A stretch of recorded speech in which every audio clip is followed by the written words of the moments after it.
Welcome back to Haunted and Historic Australia for another Criminals, Cutthroats and Convicts episode. Number 4 now in the Sydney Park serial killer series. In this episode, we take a look at the violent murder of Vera Stirling.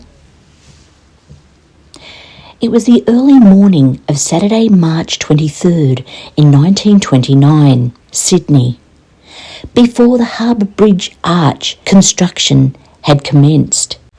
A bottle collector by the name of John Duncan was doing his rounds through Hyde Park after many drunks and vagrants had used the autumn gardens as their beds and bars. There was much to be collected of alcohol and pop bottles scattered throughout the park after a Friday night, where many a woman of the night and their clients came through, as well as the odd reveller after dinner and a show for a nightly walk. As the man made his way through the southern end of Hyde Park to an area known as the Rose Beds, a garden with a few bushes among the roses and canna lilies, he noticed a bottle of methylated spirits, and as he leant in to retrieve it, he saw a woman laying among the bushes. As it was a common place for vagrants to spend the night, he took the bottle and called out to the woman. When there was no response on closer inspection of this woman, he saw her face was blue and her hands were bound by a stocking across her chest. Immediately, he ran to the nearest phone box to make a call to the local police station. By the time the police arrived, there was many onlookers. As her clothes were quite dishevelled, a passer-by had placed newspapers from the previous evening over her partially nude body. Police began to section off the crime scene and shoo the gobsmacked onlookers away in order to search for clues as to how this had happened. The dead woman was known to many in the area as an old vagrant drunk named Vera Stirling, with other known aliases. She often walked around the Hyde Park and Domain locations in Sydney. One man gathered with the onlookers was a ranger, who knew of Vera being in the vicinity often, mentioning to the police that he had seen her the night before with 2 men, around 8 o'clock, walking through the park. The area would soon have an upgrade with the construction of an Anzac monument, of which the winning design had been decided a month before. Some of the park had even been flattened out for the monument, and piles of loose dirt were scattered about. Although it was a bit of a scrappy-looking site, it was also not more than 10 metres from a main path that many would have walked along that morning on their way to work, sadly too busy to notice the battered and bruised body of a woman behind a few shrubs. Now, despite her weathered features, ruined liver, years of living on the street, and being known around town as an elderly woman, this New Zealand-born woman was only about 47 years old. Now, I don't know about you, but I'm not that far off 47, and I wouldn't appreciate being called an elderly woman, not at least for another 30-odd years. So I find it very strange that in many of the newspaper articles they talk about Vera as an old frail woman or derelict who wouldn't have been able to fight off an attack. I find it very strange. However, in saying that, they also talk about the woman drinking methylated spirits and being off her head most nights. This particular night, she must have been heavily intoxicated to not put up a fight. The police organised for Vera's body to be removed and, beginning their investigation, talked to other drunks and derelicts from the area, those who knew of Vera. She was believed to be a working woman, but more of late she was a simple drunk, probably making some money to then be spent primarily on booze.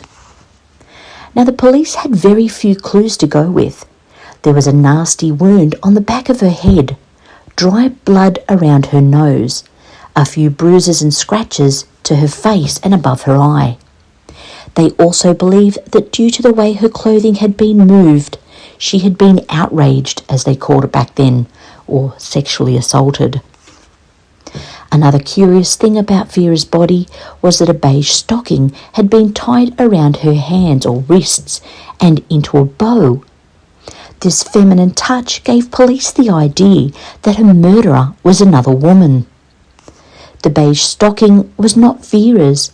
She was wearing a pair of black stockings, although quite torn and hardly worth being worn at all. But still, where would a beige stocking come from if it wasn't the victim's? Very curious indeed. So the police had a tough one on their hands. Not just the lack of clues, but the woman no doubt wasn't a rich lady. Perhaps another drunk robbed her for what little she had.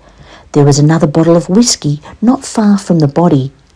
Now, unless Vera was flushed that night and was sipping from the methylated spirits and a whiskey bottle at the same time, she most likely had a drinking partner. Was it the two men seen walking with her the previous night, drinking with Vera, before an argument broke out, or perhaps she wasn't interested in one or both of the men wanting to take things more intimately? The hat she was wearing was not far from her head, pressed into the ground as if she had been hit suddenly and it popped off her head when her head made contact with the ground. This would seem consistent with the blood on her nose, being smacked in the nose and falling backward onto the flower bed, hitting her head hard as she fell to the ground backwards.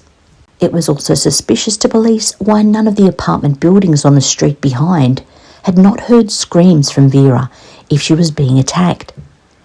If she had been caught off guard, however, hit in the face causing a head injury, I would say she may not have had time to scream. The cause of death was decided as asphyxiation, either by suffocation or strangling. Bruising to her neck indicated she may have been choked to death, or perhaps failing this, they covered her face and nose to prevent her screaming or simply to do her in. Something that seems a little rough for another woman to manage. Still, the police thought it possible that a woman could have ended Vera. But who? After interrogation of those believed may have information, as well as requesting help from the public, they were not able to establish with hard evidence or a motive even, a suspect in Vera's murder. Today, the garden where Vera was murdered is now the position of the Anzac Monument. Almost 100 years on, her murder is unsolved, one of the many murders around that time. But could this too have been Eric Craig? He would have been 23. It seems unlikely, but not altogether impossible. There were two other women in 1929 who were murdered and left in shrubs. A 70-year-old homeless woman by the name of Selina Stanley, who slept in various parks around Sydney, and unlike Vera, who many say would sober up on occasions, Selina's life was spent sleeping and drinking, with not much else left for her in this world. Her drinking of methylated spirits was her only joy. On an autumn night, much like Vera's, maybe a little cooler, she was beaten and molested violently in an Erskineville reserve before succumbing to the injuries and leaving this world behind.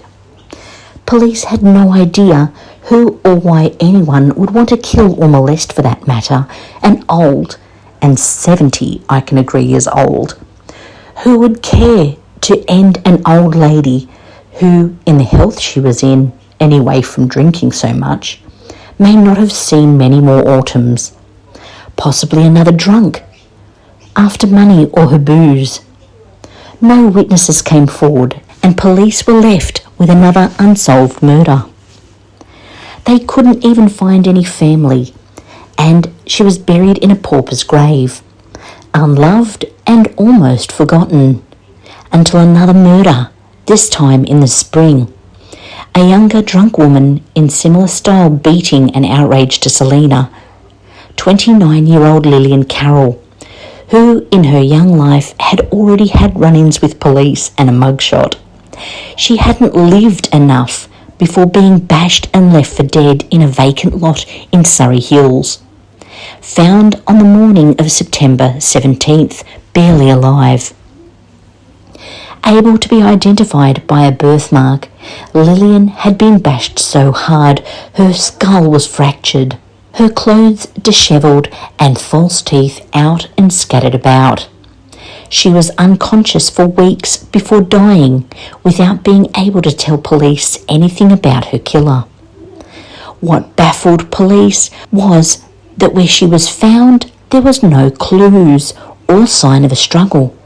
She could not have walked with a fractured skull, laid down, taken her teeth out and removed her own clothing before becoming unconscious.